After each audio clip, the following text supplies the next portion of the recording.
Olá, olá, boa noite a todas, todos, bem-vindos e bem-vindas ao História em Casa. Hoje a gente vai receber aqui o professor Carlos Almeida, vou escrever para ele aqui,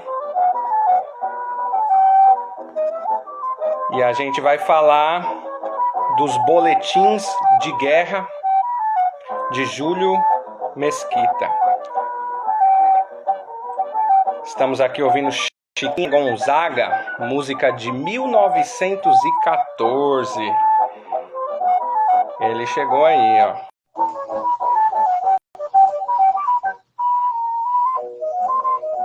Vai aparecer aí pra gente. Olá, olá, olá. Tudo bem? Vou começar com uma leitura pra gente entrando no clima. Ouvindo aqui Chiquinha Gonzaga, uma música de 1914. Que bacana, velho. Que ano chave. Música brasileira. E aí, vamos assim, ó. O início do século XX foi um momento singular para a imprensa do país. Os pequenos jornais se convertiam em grandes empreendimentos e o jornalismo se profissionalizava, passando a ser permeado pela objetividade. Em São Paulo, capital, o jornal, que fora fundado inicialmente para representar o Partido Republicano Paulista, gradualmente perdeu a atribuição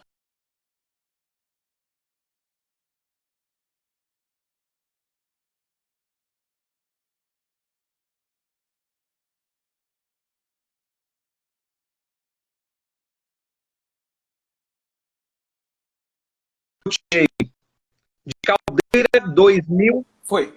Parou aí? Parou, mas voltou. Parou, mas voltou. Então vamos lá.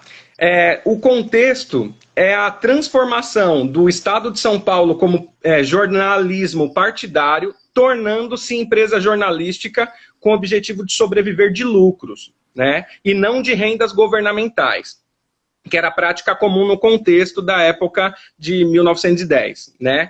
Esse texto é retirado de Caldeira, 2012, página 23. E agora você está no História Provoca número 12. O tema de hoje é Visões da Guerra, Boletins de Júlio Mesquita. Esta é a TV História em Casa. E o rapaz que aparece aí na parte de baixo da sua tela, esse aí, ó, que pensou que era amanhã o programa, divulgou a semana inteira como sexta-feira 13, mas ficou ótimo. Hoje é sexta-feira 13, para a gente falar de boletins. Para nós,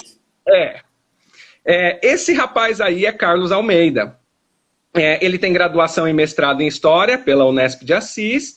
Ele é professor, historiador, que agora ele pode ser, ou quase, está na trave. Estamos chegando. E ele está falando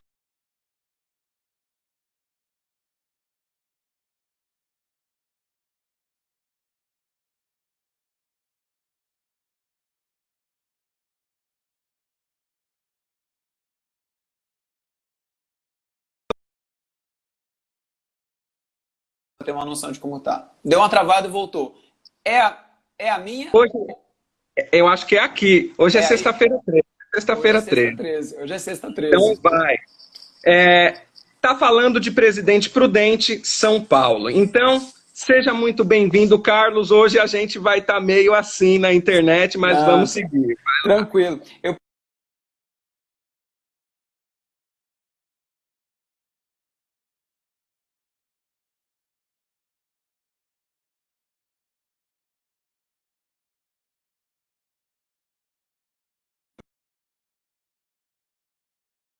Acreditando que dia 13 seria sexta-feira, a semana inteira para mim sexta-feira era 13, e aí hoje que eu me dou conta de que 13 é quinta, que 13 é quinta-feira. Eu falei, uou, é hoje, ótimo. Mas em primeiro lugar queria agradecer o convite, para mim é uma honra muito grande, porque quando eu comecei a usar o Instagram, e até eu queria martelar nisso, quando eu comecei a usar o Instagram como divulgação de conteúdo de história, eu comecei por esse conteúdo. Então eu comecei falando dos boletins semanais do Júlio Mesquita. Então isso já tem uns 2 anos, mais ou menos. Tem uns 2 anos. E tá aqui agora no teu canal falando desse tema, para mim, é interessante. Bom, em primeiro lugar, eu queria apresentá-los ao Júlio Mesquita. Então, agradeço em primeiríssimo lugar também, várias coisas no primeiro lugar. Muita gente fala Júlio de Mesquita, e foi ótimo perceber que você já está falando Júlio Mesquita, e ele sempre assinava, quando ele assinava os artigos, ele assinava como Júlio Mesquita, sem o D, Júlio Mesquita. Então a gente pode aí falar muito bem dele. A Unesp, aqui em São Paulo, homenageia o filho dele, né? É a Universidade Estadual Paulista, Júlio de Mesquita Filho, então não é o pai. E é interessante falar um pouquinho dele, para a gente compreender um pouco quem ele foi, qual o papel dele. Como você comentou, Thiago, exatamente isso. Ele está vivendo aquela transição de uma imprensa ainda ligada ao governo, de uma imprensa partidária, para uma imprensa empresa. Então, é essa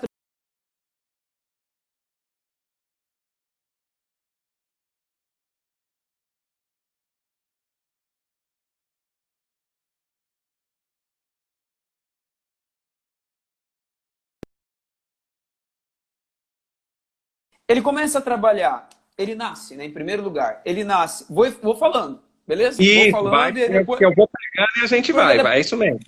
Beleza. Não, tranquilo, vou falando. Ele nasceu em 1862 e ele morre em 1927. Então, olha só, primeira coisa, quem está ouvindo a gente aqui, pegue os anos para ver o período em que ele viveu. O cara nasceu em 62 e morreu em 27. Então, ele vai assistir, ele vai viver tudo isso aí num lugar privilegiado, num lugar social privilegiado. Ele vive a abolição da escravatura, a proclamação da República, ele vive a primeira República quase inteira, mais 3 anos, ele viria até a chegada do Getúlio Vargas. Então, mais 3 anos da vida dele. Então, ele pega um momento muito chave do nosso país. E também, como não poderia deixar de ser, ele vive a Primeira Guerra Mundial. Ele vive a Primeira Guerra Mundial. Como ele vive de 62 a 27, 14 e 18, ele também assiste a Primeira Guerra Mundial. Primeira coisa que eu quero lembrar, já dizer a todos aí, tem muita gente que pensa que ele estava na Europa escrevendo os artigos. E não. E essa foi a sacada que me motivou a fazer o mestrado sobre ele. Ele não estava lá na Europa, ele está aqui no Brasil. Então ele está do Brasil escrevendo sobre uma guerra que está acontecendo na Europa. Então várias perguntas já começam a aparecer na cabeça. Lá não tem Instagram, não tem televisão, não tem... Como é que ele se informa? Como ele sabe o que está acontecendo na guerra? Quais são as fontes dele? Como ele trabalha essas fontes? Então a gente pode falar isso bastante aí depois. O Júlio Mesquita, ele foi o diretor e o proprietário do Estadão. Ele entra no Estadão em 88, ele trabalha no Estadão e depois ele vai alcançar a propriedade, o sócio majoritário do Estadão, a propriedade do Estadão e também se torna o diretor do Estadão. E ele vai fazer uma série de modernizações dentro do Estadão, desde o ponto de vista do texto, até do ponto de vista do investimento, do maquinário mesmo. Só do texto, para você ter uma ideia, ele não assinava. Não sei se você já viu os artigos do Júlio, ele nunca assinava. Pouquíssimos artigos no começo da carreira ele começou a assinar, mas depois ele deixou de assinar. Por que ele não assinava? É uma maneira de você profissionalizar o jornalista.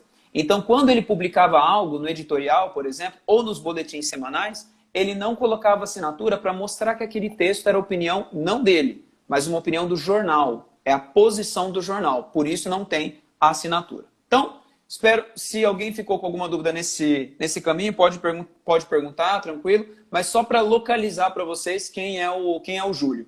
Então, o Júlio nasce no final do 19, morre ali em 1927. E daqui do Brasil, ele vai escrever os boletins semanais da guerra. Ele publica... Vamos lá, Carlos. Até eu que caí, ficou bem claro aqui. Então, foi bom aí. Aí eu vou lembrar o pessoal só que para melhor organizar aqui o papo, para colaborar, clica no cardzinho com interrogação aí, que aí a gente consegue projetar aqui na tela, consegue visualizar melhor a pergunta, uma provocação talvez, ou uma indicação de leitura. Clica no cardzinho, manda que interage. Eu não sabia dessa modernidade agora nas lives. Dá para projetar a pergunta. Qualquer coisa a gente faz um teste. Escreve aí no cardzinho que eu projeto aqui. Caramba, não, pera lá. Agora eu quero ver isso aqui. Mas eu escrevo no teste normalzinho mesmo. Aqui, onde escreve a pergunta? No dentro do cardzinho com interrogação. Ixi, não vou saber. Depois eu vejo não... como é que faz. Beleza. É a minha cara não saber. Fechou. Fechou. Talvez não tenha para você porque você está ao vivo. Porque eu estou ao vivo, não aparece aí para mim. Mas depois vocês testam aí, gente. Mas olha Firmeza. só. Ficou claro e agora eu acho que cabe as perguntas, né? Dentro de toda essa explicação, para o Heitor que entrou aí, o tema tá aí na tela, Boletins da Guerra, né? De Júlio de Mesquita, tá? Então, agora cabe as perguntas e as provocações a partir disso. Eu acho que o mais intrigante aí é ele estar no Brasil, né, na década de 10 e fazendo reportagens. Pode se chamar de reportagens? Sim, artigos. Eu prefiro um artigo para não misturar com o termo hoje. Escrevendo artigos que fala sobre uma guerra, portanto, não pode ser tão atrasado, porque os fatos acontecem muito rápido numa guerra. Se você deixar para dar uma notícia depois de 2 dias, ela pode ter acabado, né? Pode ter acontecido alguma coisa. E traz pra gente isso daí, por gentileza, que agora eu fiquei... Claro. Olha, ele vai escrever a um delay, então ele não tem... Esses artigos não são diários, Quais são as fontes dele? As principais fontes, os telegramas. Então, os telegramas, sim, chegam todos os dias. Ele tem telegramas da Alemanha, ele tem telegramas dos Estados Unidos, ele tem telegramas da França. Ele usa esses telegramas para montar ali o texto dele. Essa é a primeira fonte do Júlio. Uma segunda fonte do Júlio é a própria imprensa. Então ele compra os jornais da França, ele compra os jornais que vêm da Alemanha e ele usa essas fontes para falar um pouco disso. Então a primeira informação que a gente pode ter dele é que tem um delay. Tem um hiato aí. A coisa acontece no dia 13, vamos pegar o dia 13. A coisa acontece no dia 13, ele vai noticiar, ele vai ter acesso a esse acontecimento 2, 3, 4, 5 dias depois. Então tem muita coisa que ele está dizendo, quando você lê o texto dele, e quando você conhece a bibliografia sobre a Primeira Guerra, você sabe que o que ele está dizendo já aconteceu há muito tempo. Já tem ali alguns dias. Tem esse atraso, mas isso não é característica dele, né? Era do jornal, era da imprensa da época, não tinha como, não havia recurso para essa agilidade da notícia que nós temos hoje. Estourou lá aquela bomba terrível lá no Líbano, a gente quase viu o negócio ao vivo, né? A coisa é imediata. Então havia um delay, sim, devido aos telegramas. Outra coisa que eu acho legal falar, a periodicidade. Ele publicava toda segunda-feira, Thiago. Então, toda segunda saía um artigo novo. Ele publicou um total, peguei as tabelas do mestrado para checar isso, 203 artigos. Então são 203 artigos. Ele teve apenas 21 ausências. Então de todas as semanas da guerra, de todas as semanas, apenas 21 vezes ele não publicou. E aí ele vai dar algum argumento de que não aconteceu nada interessante. A esposa dele morreu no meio da guerra, olha a tragédia. A esposa dele morre em 1916 e aí ele fica umas 3 semanas sem publicar, mas ele tem apenas 21 ausências, o que é algo notável, né? O que é algo notável. Ele publicou toda segunda-feira de 1914 a 1918 e apenas em 21 ele não publicou. Só isso. Então é algo notável, é um trabalho de fôlego. Ele escreveu pra caramba. Pra quem decidiu fazer o mestrado em cima dele, sentiu um pouquinho de raiva. Você podia ter escrito menos, né? Fazer um balanço mensal. E como que tá, já entrando numa questão de arquivo, esses documentos, eles existem, estão preservados, estão guardadinhos, bonitinhos, você consegue acesso? Mais ainda, eles estão públicos. Então, para todo mundo que está aqui querendo dar uma olhada como são esses artigos, eles estão no acervo do Estadão.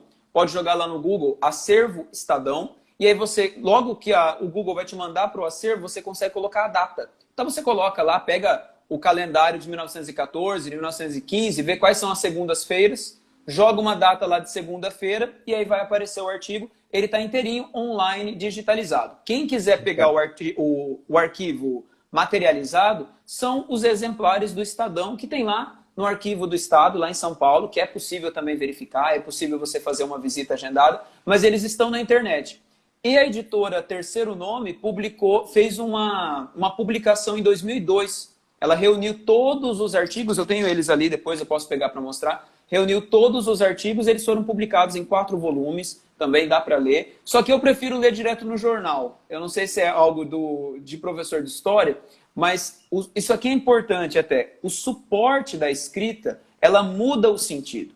O suporte da escrita muda o sentido. Uma coisa é você ler um texto sobre a Primeira Guerra no livrinho ali editado, bonitinho, com uma capa, com uma folha plastificada, tem destaques. Outra é você ler esse mesmo artigo, com o mesmo conteúdo, e você ler no jornal. Porque lá no jornal, ele vai dialogar com outras notícias que estão em volta do texto. Então, às vezes você tem um mapa, às vezes você tem um telegrama contrariando aquilo que ele está dizendo. Então, ler direto no jornal é muito mais rico, é muito mais instigante.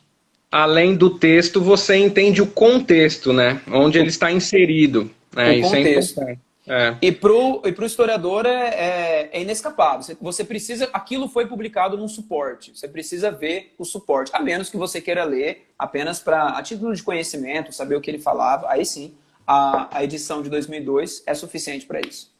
Vamos lá, Carlos. Eu vou fazer uma provocação, já que o nome do programa é História Provoca, às vezes Manda. fica bem divertido fazer. E aí, eu pensei aqui, na minha leitura inicial, eu li que Júlio Mesquita, esse jornal, né, não fala dele ali no início da leitura, mas fala do jornal, que era dentro de um partido político, né? O Partido Republicano, que vai surgir lá no século XX, né, no final do Império, por início da República. E aí, a pergunta ideologicamente, quando ele se torna um produto para se vender e para se consumir notícia, né, e se autossustentar, sair, se desvincular daquilo, ele consegue se desvincular totalmente, ou ele ainda tem um viés que vai levando para uma direção de uma elite da onde ele surgiu? Viés. As narrativas. Já direto. Ele tem o viés. O Júlio Mesquita e o jornal, o Estadão, até hoje, ele tem uma posição liberal. Então, o Júlio Mesquita tem essa posição liberal, e aquele liberalismo que a gente pode colocar do liberalismo clássico, do John Locke, do Adam Smith, ele tem esse liberalismo clássico como fonte da sua visão de mundo, e ele imprime isso no jornal. E é claríssimo. Ele não, por mais que ele tente, não que ele tente disfarçar, ele não tenta disfarçar, mais, ele apresenta essa visão como a verdade. Então, essa é a visão correta. Então, não é aquela coisa, eu vou disfarçar a leitura liberal da guerra ou da realidade política. Não. Ele está dizendo que essa é a visão correta. Mas tem um livro excelente da Maria Helena Capelato e da Maria Lígia Prado, que se chama O Bravo Matutino. O Bravo Matutino, em que elas analisam a ideologia do Estado de São Paulo, quanto o jornal Estado de São Paulo ele é um veículo de propaganda liberal aqui no país. Então, é só para a gente pensar, Tiago, que o cunhado do Júlio Mesquita, o Armando Salles de Oliveira, foi um dos fundadores da USP. Então, assim, eles têm um projeto político. Eles têm um projeto político muito claro e que se expressa também nesses artigos. Com certeza, com certeza. Você vai ficar feliz agora. Olha só! Eu nunca tinha visto isso. E aqui em cima aparece perguntas e respostas. Quem está fora e olha lá em cima, está escrito embaixo isso daqui, ó. Cara, sensacional. Deixa eu ver, apesar de vocês preferirem o Jornal da Época, quais de vocês recomendam para esse assunto? Olha, eu devia ter pego os livros, né? Olha lá, olha o amadorismo. Eu devia ter pego os livros. Mas tem um livro do Jorge Caldeira, que se chama Júlio Mesquita e Seu Tempo. Tem 3 volumes, se não me falha a memória também, 3 volumes. Só que ele conta a história toda do Júlio Mesquita. É uma biografia do Júlio Mesquita. Então é interessante porque ele trata desse momento também. Ele vai tratar desse momento. E um mais curtinho, esse eu gosto mais, esse eu tenho, é um xodó. Ele se chama O Adeus à Europa, que é do historiador francês Olivier Campaillon. Esse Adeus à Europa é muito interessante porque ele vai tratar da imprensa, como a imprensa aqui na América Latina tratou a Primeira Guerra Mundial. Então ele não está preso só no Brasil. Ele compara com a Argentina, ele compara um pouco com o México, como a América Latina sentiu e se reapropriou das notícias que chegaram da Europa com a Primeira Guerra Mundial. Esse livro é muito 10. Esse livro, perdão ao Jorge Caldeira, mas eu gosto mais desse. Eu acho esse livro, a tese dele é bem interessante. Tá respondido e você viu como funciona aí. Sensacional, sensacional. Segue aqui que é para apresentar. Beleza, olha só. Então ele escreveu 203 artigos, todos eles sobre a Primeira Guerra Mundial ao longo desses 4 anos. Ele foi, gente, ele foi pró-aliado, ele foi aliadófilo do começo ao fim.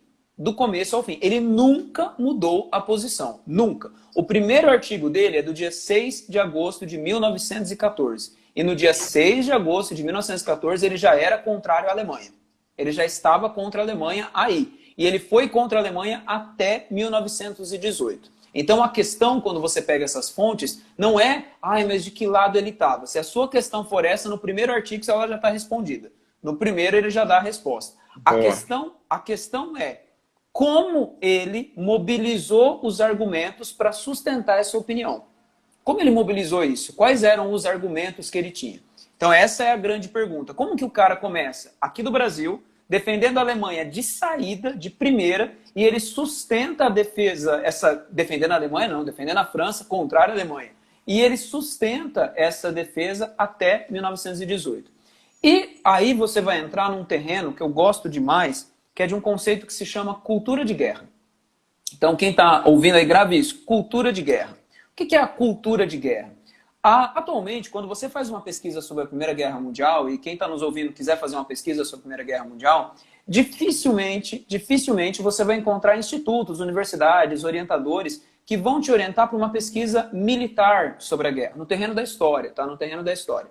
A maioria das pesquisas hoje se voltam para a cultura de guerra. E o que seria essa cultura de guerra? São as representações que nós temos da guerra.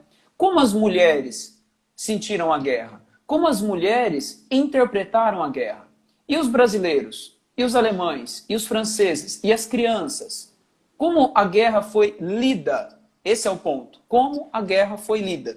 Então dá para a gente pensar aí nessa chave de cultura de guerra, como o Júlio Mesquita leu a Primeira Guerra Mundial. E ele leu essa guerra em 3 elementos que eu peguei aqui, até deixei anotado. Esses 3 elementos são causa justa. Então, para ele, a França, isso uma historiadora também chamada Teresa Malatian citou muito bem, para ele, a França estava defendendo uma causa justa. Qual era essa causa justa? E aí entra a ideologia do liberalismo. A causa justa era a democracia. Então, para ele, a França era a grande defensora da democracia. O engraçado que é, a França defende a democracia ao lado do czar. É engraçado. Não fecha. Eu acho, só um adendo aí, o português é muito rico, os idiomas são riquíssimos, são lindos, maravilhosos, mas a gente vive momentos, já vem de alguns tempos, em que a distorção do real sentido das palavras, elas estão quase perdidas, né? Uhum. Quando a gente fala de justiça, por exemplo, e a gente olha a sociedade sendo justa, ela está sendo vingativa. Sim, boa. Então ela não está de fato sendo justa. A gente não reflete sobre o real significado de ser justo ou justa, né? De haver justiça, né? Sim. Mas então segue aí o barco, meu querido. Se alguém quiser escrever alguma coisa, manda ali embaixo que agora ele já entende como funciona. Agora já vi como funciona. E aí, então, para ele, é uma causa justa, naquele sentido de que é uma causa, vamos até colocar o sentido, bom que você falou isso, é uma causa correta, é uma causa defensável. Então, para ele é defensável. Por quê? Para ele, a França vai defender aí a democracia, as liberdades individuais, e ele se insere, ele não está sozinho nessa. Ele não está sozinho. Ele está numa linha de intelectuais que se formaram com autores franceses. Esse ponto é importante. Ele estudou num colégio lá em Campinas, ele é de Campinas. Ele estudou num colégio, eu adoro o nome do colégio. O colégio chamava Culto à Ciência. Culto à Ciência. Então é bem aquela ideia positivista da ciência que determina, que explica toda a dinâmica social. Então ele vem dessa tradição francesa. Ele vem de uma tradição francesa. Então ele leu autores franceses, ele teve professores franceses, ele tem uma admiração pela França, ele tinha um francês excelente, então ele não está sozinho nessa. Então ele, o Olavo Bilac, vários outros intelectuais do período entram nessa onda de defender a França, de ver a França como a defensora da democracia. Então esse é o primeiro argumento que ele mobiliza. A causa é justa, porque é a causa da democracia. Então ele não está ali defendendo a França. Ele está defendendo a democracia, que para ele está encarnada na França. Essa é a ideia. A democracia está encarnada na França. A França e democracia para ele eram sinônimos. Então é claro que ele tinha que defender a França. Então a posição ideológica dele, de liberal, o coloca o defensor da França. Outra coisa que para ele, e essa é uma consequência, a derrota, e esse é incrível, significaria o triunfo do mal. Então a Alemanha representa o mal. Que mal? O militarismo. Então o Estado se colocando acima do indivíduo. Então, como a Alemanha teve uma formação, o Bismarck, né, falava muito que todos os estados têm um exército. A Alemanha é um exército que tem um Estado. Então, é diferente. Para até compreender isso cabe uma conversa muito rica a respeito da formação do Estado alemão, né, para compreender da onde que surge essa cultura, né, enraizada nessa região. Do Estado como o agente o agente social, né? O Estado como agente social, ele vai criar a sociedade. Não é à toa que o filósofo da história lá, o Hegel, coloca o Estado como a finalidade da história e ele é alemão. Então ele está ali esse ambiente, essa formação do Estado alemão, colocando o Estado como protagonista do social. Para o Júlio Mesquita é o oposto do liberalismo. É o oposto. Não é um Estado liberal, não é um Estado que privilegia o indivíduo. Porque o Júlio Mesquita ele parte da ideia claramente do John Locke. Então, para ele, o Estado está lá para proteger os direitos individuais. Então, o Estado está lá para proteger a propriedade privada, a liberdade de consciência, a liberdade de expressão. É para isso que serve o Estado. O Estado está para o indivíduo. Então, para ele identifica isso na França. E a Alemanha é o contrário disso. O contrário no sentido de que o indivíduo está lá para o Estado. Então ele é contrário a isso. Por isso, na leitura dele, se a França perde, é o triunfo do mal. E ele chama isso de militarismo. É interessante que essa e aí fica a piadinha com palavras de guerra, essa é uma trincheira brasileira também. Porque ele viveu a época da campanha militar do Hermes da Fonseca com a campanha civilista. Então ele também foi contrário aos militares aqui no Brasil. Então é uma trincheira que ele também está lutando aqui no Brasil. O fato dele decidir escrever sobre a guerra é porque ele está mirando o Brasil também. Tem até um momento que ele fala assim, o militarismo ele já assombrou a América e agora assombra a Europa. Então ele está ainda nessa chave de leitura. E um terceiro ponto é que para ele a vitória é certa. Então a causa é justa, a derrota da França seria a vitória do mal, então deve ser combatido, esse mal deve ser combatido, e a vitória é certa. Ele não tem, em nenhum momento ele duvida que a França vai perder. Nenhum momento. Ele fala, não deu agora. Em 1916 ele tem uma esperança enorme, todo mundo está com uma esperança enorme de que a França vai vencer, e aí é a pior derrota da França em toda a história da guerra. Ele fala, calma, não é agora, vai vir ainda. Não é agora, vai chegar. É igual a gente com o fim da pandemia, né? Não, agora a vacina sai, ele estava nessa. Um dia vai sair, um dia sai. Então, para ele, a vitória era certa. Ele mantém essa estrutura, esses três elementos, ele mantém em todos os boletins. E aí ele vai mobilizando argumentos, né? A gente vai falar depois dos argumentos que ele mobiliza, mas ele mantém isso ao longo dos 4 anos. Que maravilha. Algum comentário, alguma pergunta? Como é que tamo aí já. Se tiver, manda aí, pessoal, que eu tô aqui, eu tô adorando convidar pessoas, professores maravilhosos para escutar a história aqui, tá ótimo. O professor gosta de falar, se deixar falar, bicho. E eu tô aqui para ouvir, que a gente fala tanto como professor, às vezes é bom escutar. Nossa, às vezes quando eu faço umas lives com professores também, eu tenho essa, eu falo, nossa, eu tô sendo aluno, assim, por 60 minutos. É uma maravilha. É uma maravilha. E as pessoas estudaram os temas, né? Se aprofundaram, então tem propriedade também para dizer, né? É legal. E quem tiver, a gente gosta. Quem tiver alguma pergunta, alguma provocação, alguma indicação, o esquema é escrever aí no interrogação. Até para eu ver de novo, gente. Eu adorei esse negócio de colocar a pergunta na tela. Eu tô me achando o William Bonner. Tá assim, sensacional. Tá sensacional. Mas uma coisa que eu acho legal... me mandaram um oi. Tudo bom, Tatiana? Tudo bom.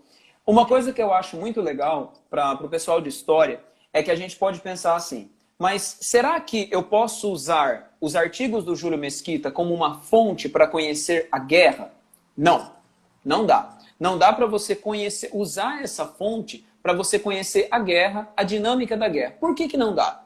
Porque a fonte, ela está cheia de lacunas, cheia, ela tem buracos. Como assim ela tem buracos? Porque o Júlio Mesquita está escrevendo naquele período. Ele mesmo sabe que as informações que ele está recebendo pelo telégrafo, elas não são exatamente aquilo que elas estão propagandeando. Ele sabe que tem a censura, ele sabe que tem a fiscalização do governo, ele até tenta contornar. Então tem hora que ele noticia alguma coisa, aí ele mesmo critica a notícia. Ele fala, olha só, a França está noticiando que não houve derrotas há 15 dias. Aí ele fala, podemos desconfiar dessa informação. Então ele mesmo tem esse distanciamento entre a fonte. Então não dá para você usar os artigos dele para conhecer a guerra.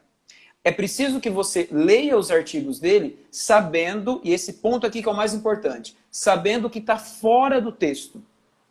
Como aquele texto foi construído. Então, que fontes ele usou, qual a posição do autor. Esse é o trabalho do historiador. Não dá para você pegar o texto dele e saber que a guerra está ali prontinha, que você vai tirar a guerra e saber como a guerra aconteceu. Isso, Tiago, é o mais difícil. Por que isso é tão difícil para a gente? Porque a gente sabe que a França ganhou. Essa é a droga. Quando eu fui fazer o mestrado e ler isso, era muito difícil abstrair isso da cabeça. Porque a gente tem a tendência, e é uma tentação assim diabólica, é uma tentação de você dar razão ao que ele está dizendo. Porque ele fala, não, a França vai vencer. Aí você fala, droga, a França venceu. Como é que eu vou conseguir ler isso aqui tentando ir até aquele tempo? Porque na época não era certeza, era uma aposta, né? Ele está fazendo uma aposta que a França vai vencer. A França poderia não ter vencido. Então é difícil hoje você ler a fonte e tentar se descolar dos argumentos dele, porque nós vivemos depois da guerra, nós sabemos que a França ganhou, a gente ainda tem a memória da Alemanha, infelizmente, aí, a gente tem a memória da Alemanha associada à Segunda Guerra, e aí a coisa fica pesada. Então, é fácil, isso é uma armadilha do texto. Quem for ler o texto, tomem cuidado com isso, é uma armadilha.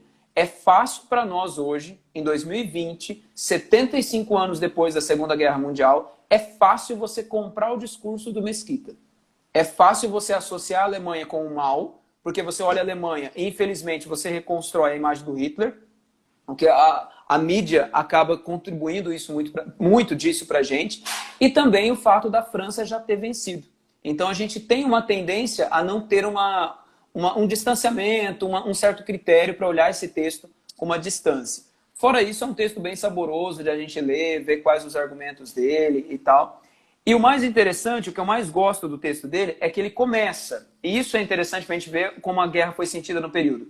Ele começa acreditando que a guerra vai ser curta, então ele começa dizendo, ele não dá muita atenção, ele compara a guerra com a guerra de 1870, e ele vai lá, fala que a guerra de 1870 foi curtíssima, então essa também seria curta, e ele vai percebendo, e esse ponto foi o mais importante para mim, foi o que me prendeu no texto, ele vai percebendo que a guerra era outra coisa. Ao longo do tempo, ele vai percebendo que essa guerra não era igual às guerras que ele tinha reportado. Porque ele faz muita referência à história.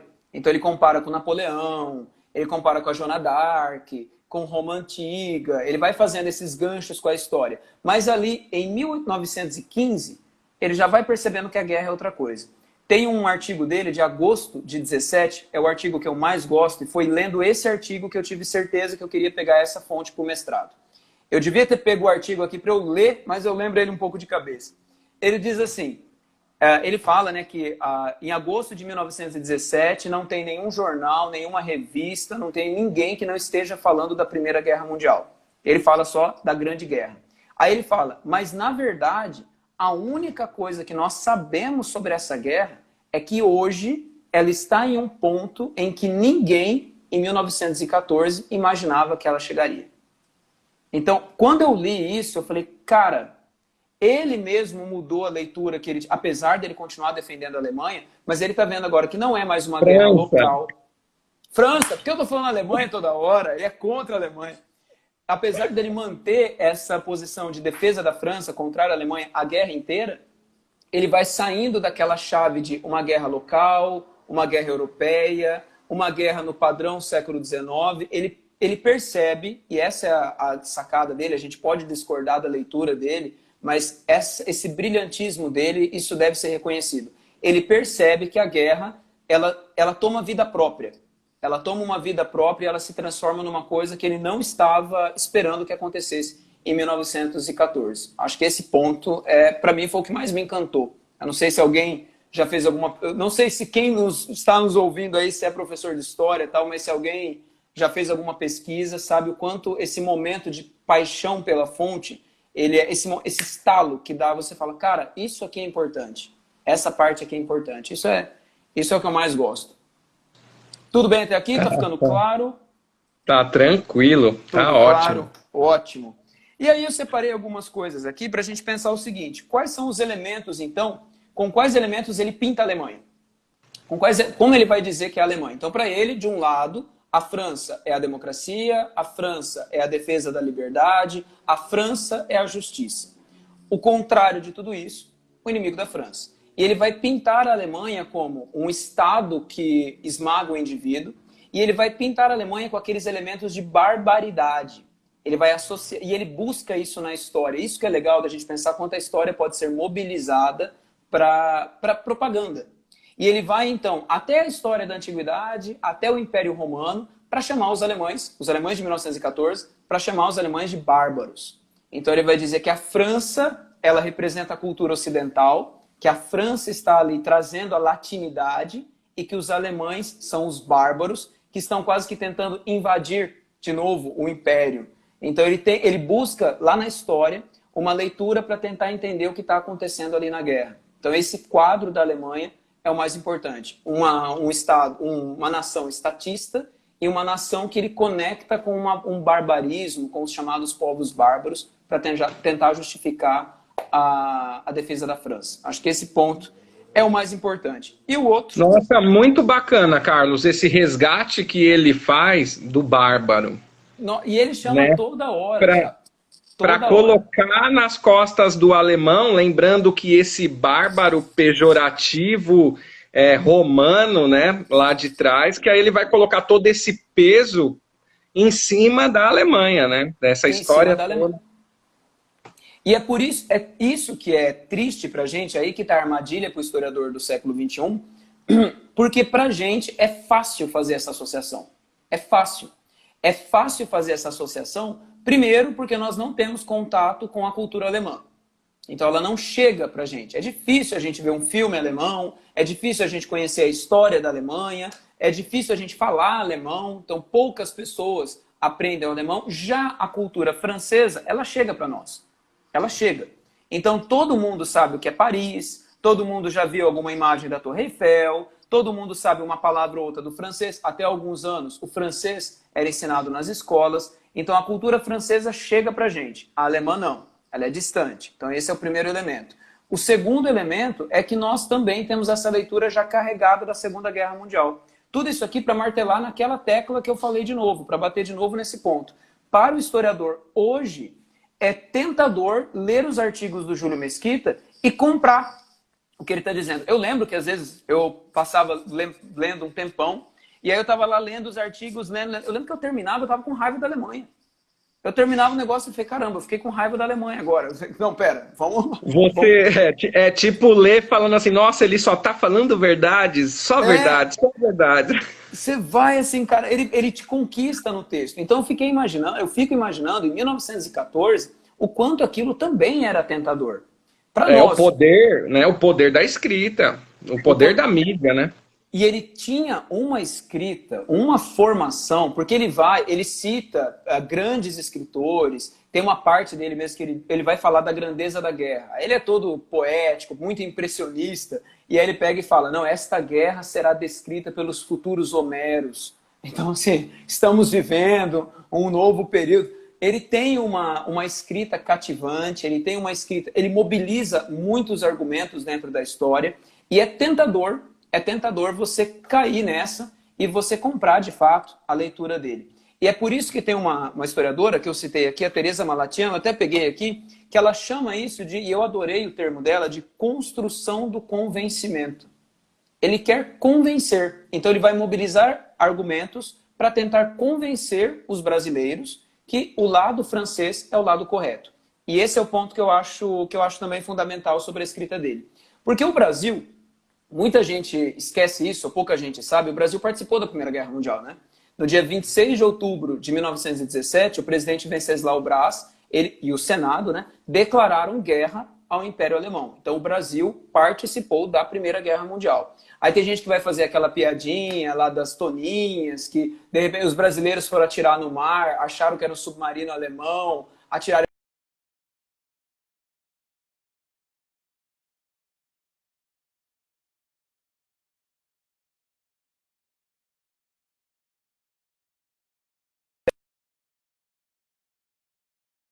na guerra, então, só em 1917. Só em outubro de 17. Só que, como eu falei no começo da live, o Júlio já tomou o partido da França em 14.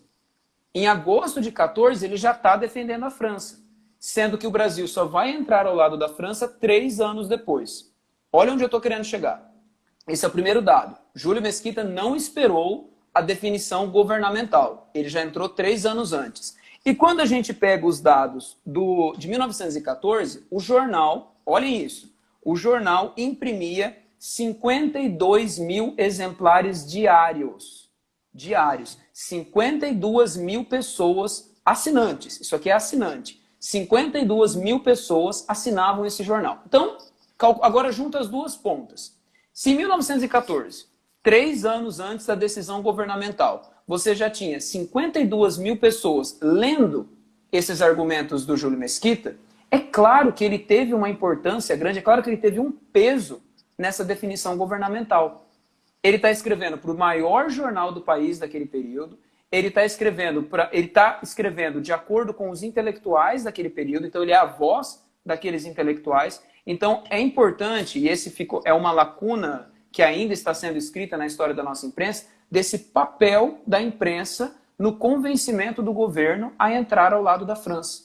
Então você tem aí uma mobilização de leitores, de uma mobilização social via imprensa para o lado da França, bem anterior, 3 anos antes da definição governamental. Isso a gente não pode escapar. Não são palavras jogadas. É isso que eu quero dizer. Chega num leitor. Está chegando no leitor. E um dos leitores para o qual chega são os leitores alemães. Então, o jornal contava com anunciantes alemães nele. Como você estava falando, era uma empresa que não queria mais se pautar por auxílio do governo, mas sim pelo lucro e pelos anunciantes. E a maior parte dos anunciantes era alemã. O que acontece quando ele começa a malhar a Alemanha e acabar com a Alemanha? Os anunciantes falam, meu amigo, tchau. A gente não vai mais anunciar aqui, você que lute.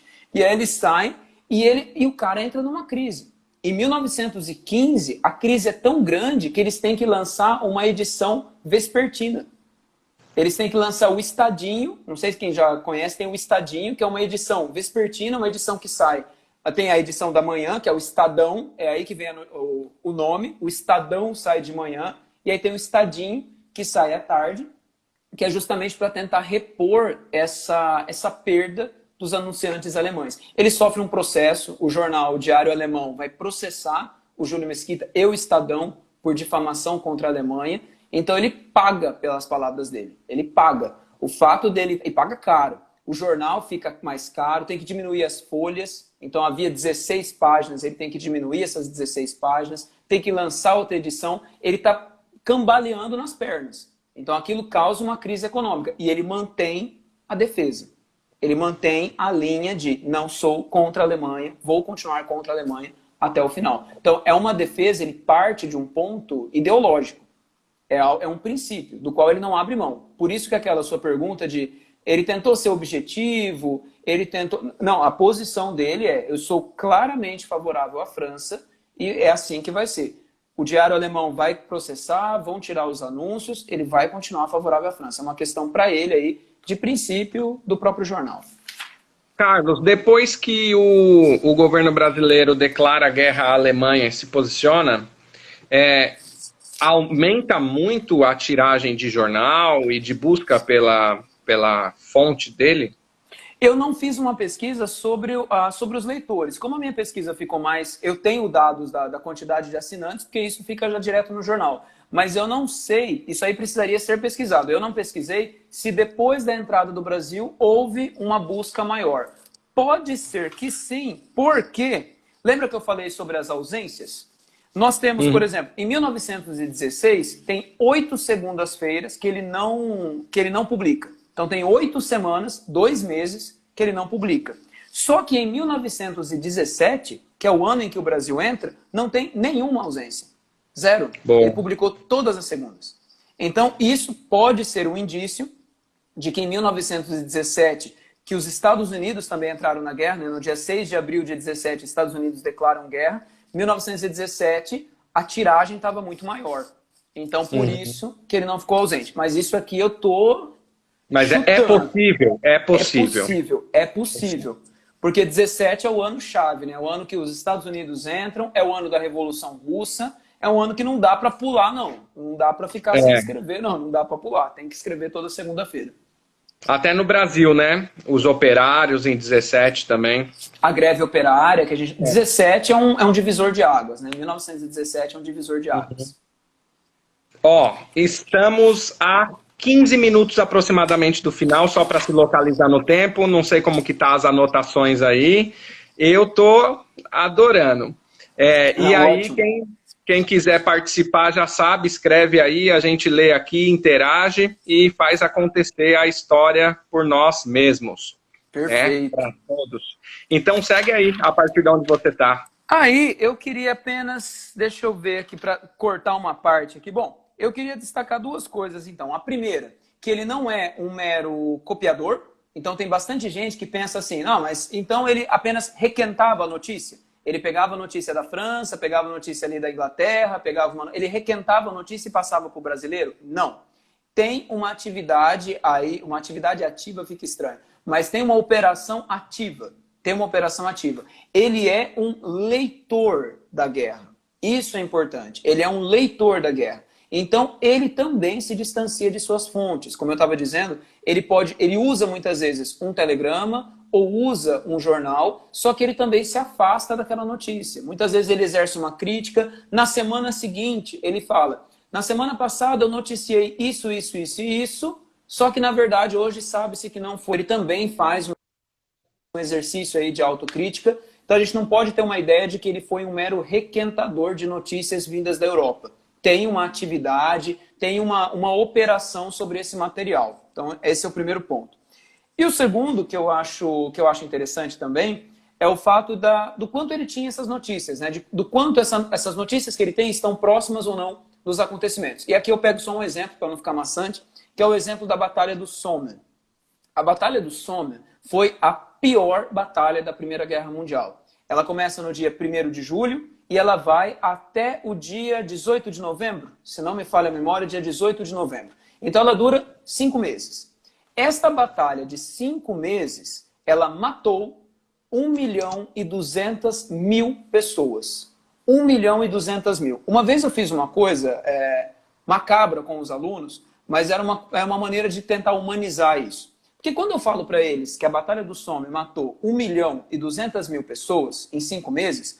Pensa, o adolescente de 14 anos, nem nós, ninguém vai conseguir visualizar isso, né? O que são 1.200.000? Até quando a gente fala 200.000. E aí eu falei para eles o seguinte, ó, pega 1.200.000, vai na calculadora e divide por 5, para você saber quantas pessoas morreram por mês. Aí eu falei, pega esse resultado e divide por 30, para você saber quantas pessoas morreram por dia. Falei, agora pega esse mesmo resultado e divide por 24, para você saber quantas pessoas morriam por hora. Eu falei, pega esse resultado e divide por 60. Quantas pessoas morriam por minuto? E aí eles chegaram a um cálculo lá de que era, se não me falha a memória, 13 pessoas. 13 pessoas por minuto durante 5 meses. E aí quando você pensa 13 pessoas, aí dá para mentalizar. Aí você pensa, não, 13 pessoas eu consigo imaginar. 13 pessoas queridas, por exemplo. E aí elas morrerem no próximo minuto. Então consegue imaginar 1 minuto também, né? Consegue imaginar 1 minuto, né? Você fala, pô, não, é pouquíssimo tempo e muitas mortes. Então, esse ritmo de 13 por minuto, se eu estou citando aqui, mas eu não refiz a conta, de Aham. 13 por minuto durante 5 meses. Então foi uma batalha terrível. Logo no primeiro dia, gente, no primeiro dia morreram 19 mil pessoas, nas primeiras 24 horas. Isso, e o primeiro dia foi no dia 1º de julho de 1916. Beleza. Isso, Imagina... ela conclui em 18 de novembro de 16. É isso. Então. Foi essa data, eu não lembro lá o que tinha sido, mas só para 18 de novembro. E o grande avanço dela foi 8 quilômetros. Esse é o grande avanço dela. Então, essa quantidade de mortos para 8 quilômetros. Aí, olha só, imagina, sabendo disso, você imagina a ansiedade que eu tava para chegar nos boletins de 1916, para chegar nos boletins lá do dia 1º de julho. Falei, nossa, na hora que eu chegar lá, chegou. Aí eu tava lendo lá, eu fui ali disciplinado e fui lendo aos poucos. Chegou em julho de 1916, eu vi lá que não estava, no 1º de julho, claro que não tinha nada. Mas no primeiro boletim, após o 1º de julho, eu falei, ah lá, quero ver o que ele vai falar. E aí o homem me escreve isso. Nada de importante ocorreu neste mês. E eu fiquei, quê? Como nada de importante? Quase que eu voltei no tempo, bati no Júlio Mesquita. Você, né, tipo, volta lá, eu sou do futuro, rapaz. Rapaz, você tá louco, você tá louco. E aí eu fiquei indignado. E aí eu fui atrás para saber como que isso foi divulgado. Só que não foi maldade do cara. Ele não sabia. Não foi divulgado em nenhum órgão de imprensa. Foi proibido de divulgar o desastre do dia 1º de julho. É o maior desastre do Império Britânico. Do Império Britânico. Lá da Idade do Bronze, quando começa a Inglaterra, até hoje. Nunca a Inglaterra, nunca o Reino Unido perdeu tanta gente em tão pouco tempo. Até hoje. Nem a Segunda Guerra Mundial superou uma coisa dessa. Então, o 1º de julho não foi noticiado. Não era para noticiar. A censura cortou qualquer notícia. Não era para falar o que estava acontecendo. Houve censura até nas cartas dos soldados. Não era para eles falarem para a família. Não era para contar para a família. Então, às vezes, você está lá, seu amigo morreu, você quer lamentar com a sua esposa e falar, ah, hoje não pode. Não é para falar que morreu. Então... É importante a gente pensar na força da escrita, né, do jornalismo, na tomada de decisões políticas e civis, né? Porque psicologicamente algumas notícias, da forma que elas chegam, elas desmoralizam, né? Um exército perde aí também, perde né? A guerra. Essa era a ideia, era conservar a moral do exército. Porque imagina, o cara que tá lá treinando, o Tolkien, sabe o Tolkien do Senhor dos Anéis? Ele tava nessa guerra, ele tava nessa batalha. E aí, imagina, o cara que está lá na Inglaterra esperando ir logo depois do Tolkien, ele vai falar, mas nem a pau que eu vou. Os caras que foram, morreu 19 mil num dia, para que eu vou? Então não divulga. Só que aí vai virar uma carnificina, né? Porque vai todo mundo indo para lá e é o que de fato aconteceu. Foi indo para lá e morreu 1.200.000 e aí a hora que for, chega, vai acabar a Inglaterra inteira nisso aqui. Mas o Júlio Mesquita não soube da Batalha do Somme. Depois aparecem algumas notícias ali nos boletins, ele falando que algo está acontecendo no norte da França e que ele está percebendo as notícias estão muito lacunares, estão muito vazias, estão muito repetitivas. Ele suspeita de que algo está acontecendo e que não está sendo divulgado. E de fato, não estava. Então, certo. Esse é um exemplo de perceber a distância. Mas é isso. Acho que esses foram os pontos principais que eu pensei para falar. Que bacana. Então, cabe refletir também, quando a gente fala da Europa, refletir o que foi a história da Europa também, para acontecer o que aconteceu ali, né? Claro. Você citou aí 1870, né? Franco-Prussiana, é um tema importante também para compreender a relação entre... as nações europeias, né, como que elas vão se posicionar, voltando lá para trás, compreendendo o relacionamento entre Inglaterra e França, né, desde o seu surgimento e a disputa de tronos e de território e de tudo mais, e aí compreender também que durante os conflitos mundiais elas conseguem se aliar para combater esses bárbaros, né? Esses bárbaros. Né, como é colocado nos textos aí, Gostei, achei muito importante. Deu para fazer muitas reflexões com diversos momentos, isso que é o interessante de estudar, né? Que Colocar legal. à disposição também para fazer reflexões com passados que vão ligando as histórias que a gente está ouvindo aqui. Na semana passada eu recebi aqui o Alexandre, que eu conheci os dois juntos conversando, achei o máximo. Nossa, que legal. Alexandre é sensacional. Alexandre Eu está acho assim que no eu vi nível estratosférico. duas vezes, acredito eu, que eu vi. Que Ali, legal. vocês conversando, aí dali escrevi para vocês e fiz os convites e ainda bem que os dois aceitaram. Ele Ótimo. esteve aqui semana passada também e o diálogo da pesquisa dele também em cima de periódicos, né, do outro período, da Segunda Guerra Mundial. Da Segunda Guerra. Né? Então, Por era isso um que a gente tema... está sempre muito pertinho, né? É um parzinho, é o primeiro e segunda guerra. O Alexandre sempre me ajudou pra caramba nisso. Isso, muito interessante, e para a gente trazer também a importância de pensar a notícia como fonte, né, e como ferramenta social importante para moldar os costumes de uma época. Exato, né? o papel ativo da imprensa, né? Eu acho que essa pesquisa e as pesquisas sobre imprensa, elas destacam essas duas direções. Em primeiro lugar, a imprensa tem um papel ativo na sociedade, né, na contemporaneidade, e também para o historiador ela serve de fonte. Então a gente não pode achar, não, mas o jornal serve para embrulhar o peixe. Não, o jornal também serve como fonte de pesquisa, dá para você tirar muita informação sobre uma sociedade através dos seus periódicos, com toda certeza. Vamos ver o que o Thiago colocou aqui. Aí a galera aqui, o interessante é que a galera pede, ainda bem que eu peço para os convidados a listinha de indicações, livros, né? Porque aí completa, né, a conversa, fica mais rica. Tiago, vamos lá. Não fugindo do assunto do Mesquita, mas na temática da Primeira Guerra, quais livros você indica sobre? A gente falou disso aqui, mas cita o título dos dois aí de novo, e amanhã tem vídeo de indicações, né? O Carlos mandou um vídeo fazendo indicações de leitura, a gente lança amanhã às 19 horas. Quais foram os dois títulos?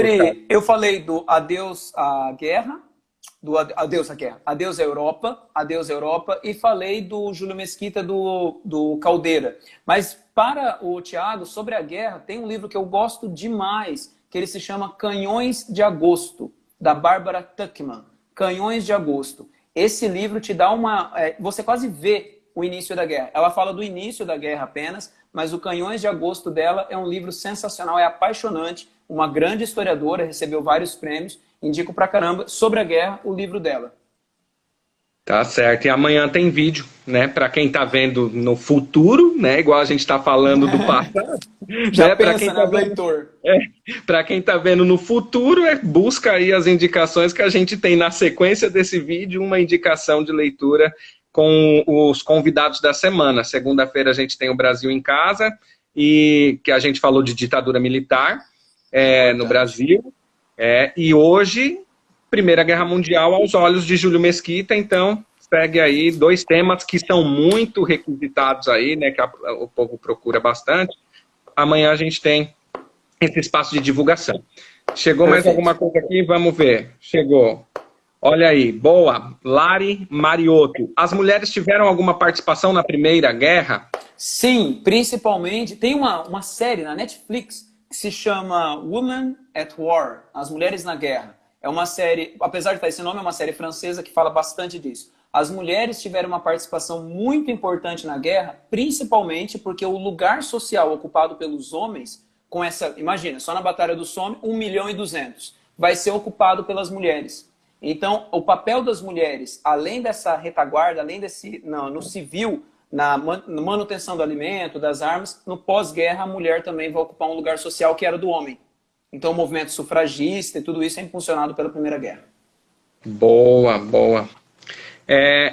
Vamos lá, Carlos, 20 horas no meu relógio. Ultimamente eu tenho acabado aqui me despedindo e rapidinho, depois eu assisto, corta o vídeo na pessoa falando.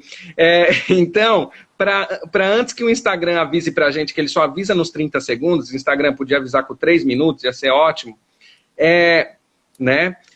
Faça suas considerações finais para a gente acabar tranquilo. Quando aparecer 30 segundos, eu vou fazer assim para você. Se aparecer, aí você já sabe. Vai lá. Beleza. Bom, eu só tenho a agradecer. E acho que é interessante para que as pessoas olhem as fontes da história. Eu sempre bato nessa tecla, olhar as fontes da história, como um historiador produz o conhecimento histórico. Então, esse trabalho que eu tentei destacar, de você olhar o texto e o que está em volta do texto, então quem produziu, qual a fonte, quais as intenções, acho que esse é o mais importante. Eu quis que esse papo fosse um exemplo disso e saber que a produção do conhecimento em história, ela requer uma técnica, ela requer um método. Então não é simplesmente escrever sobre o passado. Escrever sobre o passado qualquer um pode